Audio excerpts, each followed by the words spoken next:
right, we've got a lot of new Nintendo Switch 2 news and updates to break down and discuss today. Quite a few different topics to go over here, some of them bigger than others, but we did get a look at just how the mouse mode looks specifically on the home screen navigation of Switch 2, and it's kind of exactly like you would expect, but at the same time relieving to see. We have a big reason why the physical game key card situation is the way it is in this console generation, and while we may do a separate deep dive video on this, yeah, this one kind of seems like it's on Nintendo at the end of the day. Then we also have Nintendo officially confirming that their research and development costs are at an all-time high, which basically just spells good things for the future, and it also kind of ties into one of the headlines from their recent investor briefing around innovation for their gaming consoles going forward. And there is also now a new game confirmed to be headed to Nintendo Switch 2 that was not previously a thing. So we'll get on the same page with all of these details, but before we do, make sure you like, subscribe, and turn on your bell notification to join Sunbro Nation if you're new here. And shout outs to you guys, because we did hit the 90K milestone on the channel. I am eternally grateful to you all. We will be revealing the winner of the giveaway for the Nintendo Switch 2 in the next video. So if you're not already subscribed, this is your last chance, and honestly, like middle of the day today, because I will be drawing the winner at some point for tomorrow's video during the evening today, and I will be reaching out to you directly through the community post and tagging your exact channel if you are the winner, and you'll be announced in tomorrow's video. So I want to first kick off this conversation over at X, where you can see Stealth40K's post on Twitter, which is just an uploaded video from the Nintendo Today app, but easily accessible here. And we actually get another look at the UI, but specifically how things look in mouse mode, which this is just cool. That, I mean, it was kind of an assumption that this would be a feature, but just seeing an actual cursor, literally a full-fledged mouse mode setup from Nintendo, and kind of a better look at their UI and that same color scheme when you're highlighting different icons and things, that rainbow kind of purple blue-ish color. We're seeing that in more action than we've seen before so far. Not the most exciting UI out there, especially if you are used to the Nintendo Switch, but just to see Nintendo do something like an optical mouse and full support, and you do kind of get a nice little look at highlighting a game with mouse mode. It just basically gives that colorized look to the actual icon you're highlighting it over, being Mario Kart World in this case. So there's some different options that you can like really slow down and read through everything if you want to, but just kind of seeing this in action, it makes me realize we're that much closer to Nintendo Switch 2 being a thing. And I personally am a big fan of mouse mode.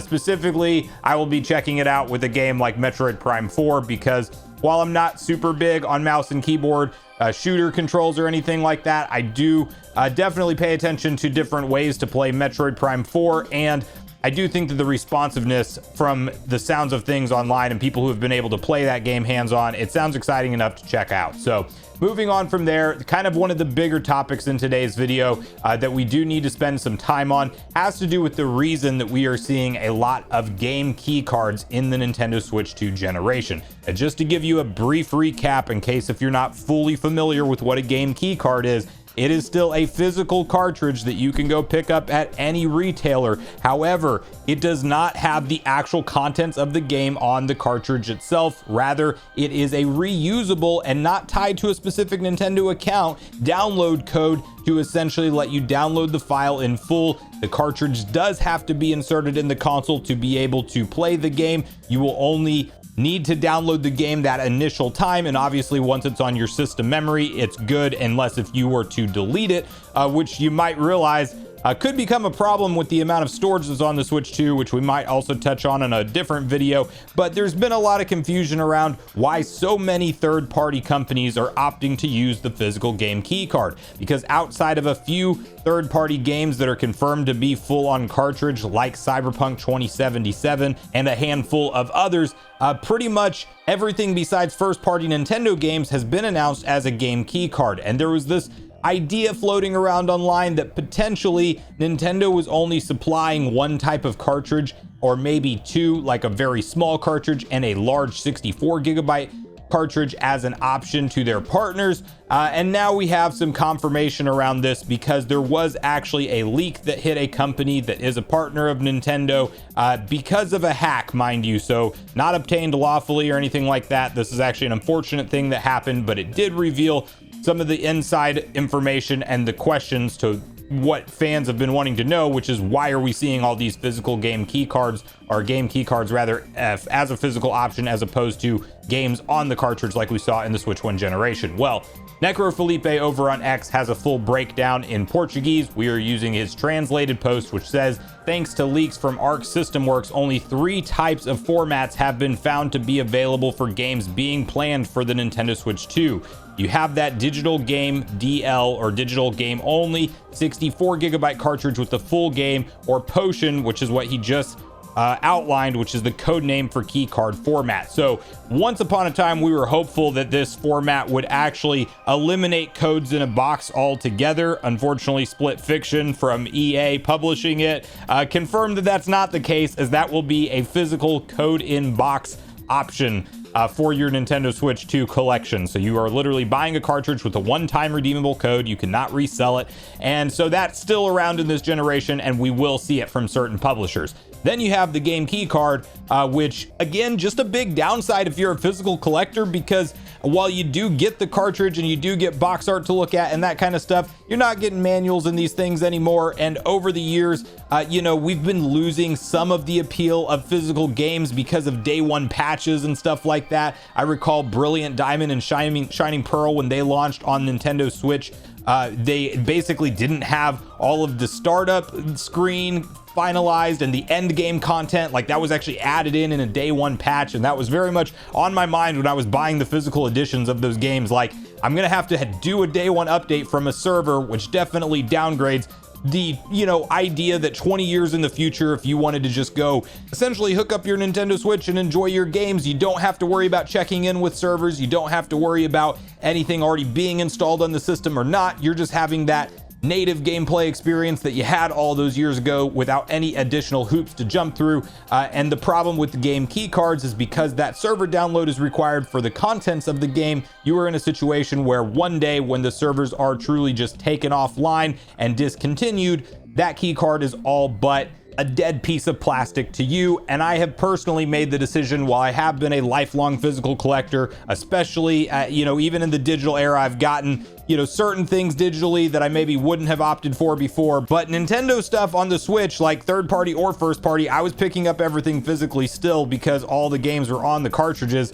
And it looks like with this situation, with only having a 64 gigabyte cartridge from Nintendo, that's not going to be an option that many developers choose, because the biggest reason being is that it is expensive to get those cartridges. And I do believe that I'm just going to purchase third-party games digitally and just get the first-party all-on-cartridge content stuff as a physical option. That's why I'm buying Cyberpunk 2077. It's all on the cartridge, not necessarily doing that with some of the other third-party games I want to check out.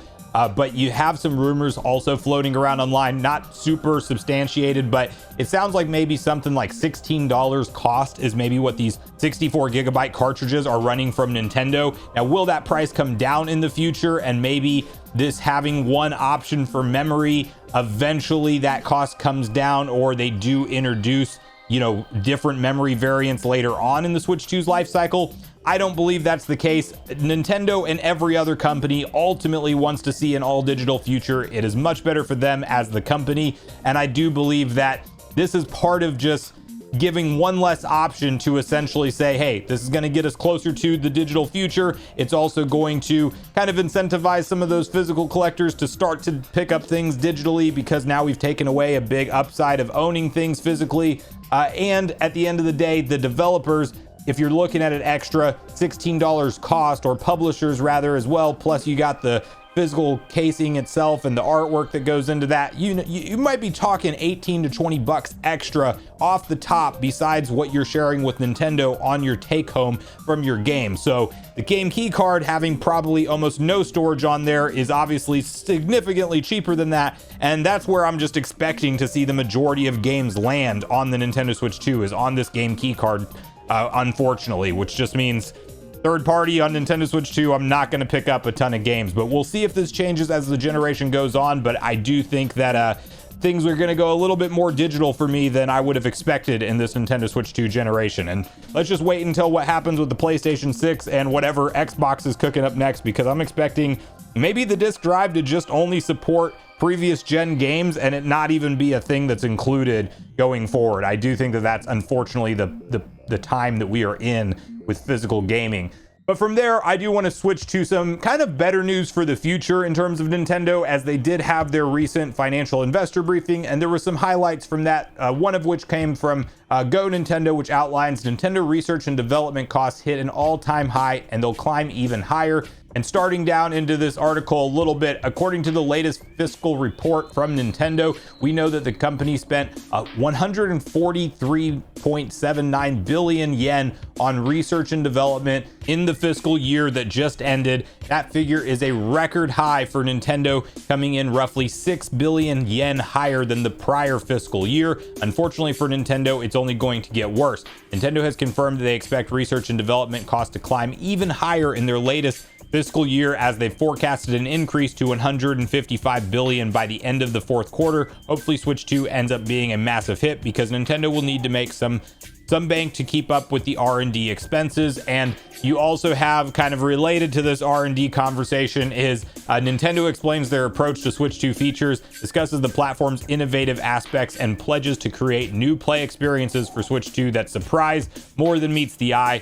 And the long and short of this one is, because it's kind of a detailed question, essentially somebody asked Nintendo, basically stating the Switch 2 seems very much like a Switch 1 enhancement, and it doesn't feel like it's that innovative. And they were essentially asking, will the Switch 2 kind of have a short life cycle, or just be a stepping stone to the true innovation that Nintendo has next? Like, what else do you got cooking back there? Because the Switch 2 just isn't a brand new idea or brand new way to play like I'm used to expecting from Nintendo. And while Furukawa did point out that proposing new ways to play is of their top priority, they also pointed out that games like Mario Kart World and Donkey Kong Bonanza that will include new ways to play couldn't really be realized on the Nintendo Switch with the current hardware. And they go on to say the Switch 2 really is completely redesigned from the ground up, and while it looks physically similar to the Nintendo Switch with the hybrid concept and everything, that basically it's still an entire new generation. But there is some talk related to the R&D, as I said, where it says going forward, we will develop a variety of titles centered around Nintendo Switch 2 and provide new play experiences by creating hardware that continues to surprise consumers with fresh content. We aim for Nintendo Switch 2 to set a new standard for Nintendo Switch. So, is there some weird, wacky gameplay ideas coming? Yes, that will be the case. Dragon Drive, or whatever it's called, with the mouse mode controls, is already one of those games in that wheelhouse, in my opinion. And I'm sure they're going to have some of their more creative teams come up with a lot of different wacky ways to play. Camera game, mini games in the Mario Party Jamboree is obviously another example of that, and I think Nintendo will dabble into that stuff a little bit here and there, but I am on board with Nintendo being a more traditional gaming company and doing what makes sense, and not necessarily having to try to reinvent the wheel when it doesn't need to be reinvented. Like, I enjoyed the Wii generation for what it was, and it ushered in motion controls, but Skyward Sword's probably my least played Zelda game, in 3D Zelda that is, just because it was like forced waggle motion controls with the sword, and like, it's there as an option on the Switch re-release in Skyward Sword HD. I still prefer to just play button controls. I want a traditional Pro controller in my hand to enjoy that game, and it actually takes me out of it a little bit, even having it mapped to the right stick, because the whole game was designed around that motion, and a lot of games were in the Wii generation. So while it is cool to see innovation from Nintendo every now and then when they've hit their stride and they have a very successful console generation, I actually think it makes more sense for them to double down on that formula and essentially, you know, upgrade the power, upgrade what us gamers want at the end of the day, and give us more options on how we play our games. And taking games on the go is something that Nintendo's the only traditional mainstream company in the console market really doing this right now. Steam Deck is in that conversation, a little bit of a different setup there. But in terms of PlayStation and Xbox, while there are rumored and even Xbox cases, a leaked handheld out there, they're partnering with another manufacturer on. They'll probably do an in-house one as well. You know, they're going to get to that point with native on-the-go play experiences for both Xbox and PlayStation. But for now, it's only Nintendo delivering on that front. And I would much rather have that still continue to be the core of the gameplay experience for Nintendo gamers this generation. And then if you want the weird, wacky idea stuff, have it as an optional feature. Make it something that's not actually where the new Mario game has to be played with mouse controls or some kind of weird VR accessory attachment or whatever direction they go in from here. Nintendo shouldn't be weird just for the sake of being weird, only whenever some kind of new gameplay innovation is really needed for the times. But that's my 2 cents on that. Next and last thing that I'll just briefly mention, just as a headline to close out the video, Sega announces latest Virtua Fighter game is coming to Switch 2, PS5, and Xbox, plus a new character has been revealed for the next Virtua Fighter. So this is just a cool confirmation. It's one of those things that makes me realize, while not all games that we are seeing around the corner and that are already announced are slated for Nintendo Switch 2, we are going to be in a period of time now where we are going to see more and more modern day, current gen only games that are supported in this generation of consoles, meaning PS5, Xbox Series X and S, and on PC and stuff. We're finally not going to be sitting out of that conversation as Nintendo Switch players like we have been for so long at the end of the Switch's life cycle. Switch 2 is going to be in the credits at a lot of different gameplay events. Summer Games Fest comes to mind in June, shortly after the console launches. Like, we're going to find out about new projects, and Nintendo Switch 2 will be in that conversation day and date or shortly there afterwards. And we still know, due to reports, a lot of third-party devs don't have developer kits yet, so Nintendo's not sending those out to everybody until June actually hits. So there will be a backlog, but there's those preferred partners that already have their hands on dev kits, obviously, and some of them are ramping up tons of content for the Switch 2 at and after launch. So let me know in the comments down below what you make of all the roundup of the different Nintendo Switch 2 news today. Where are your hype levels for the console as we get closer to that June 5th launch date? Have you secured your pre-order? I did make an updated guide yesterday on how to pre-order a console if you're still on the hunt for one, so make sure to go check that out on my channel. And finally, let me know which game you're planning on hopping into first when you pick up your Nintendo Switch 2 at or after launch. So make sure you share all your thoughts and feelings in the comments down below before you leave, regardless if we agree or disagree. Also, make sure you like, subscribe, turn your notification bell. And with that, I've been Sunbro, you've been Nation. Thanks so much for watching, and I'll see you guys in the next video.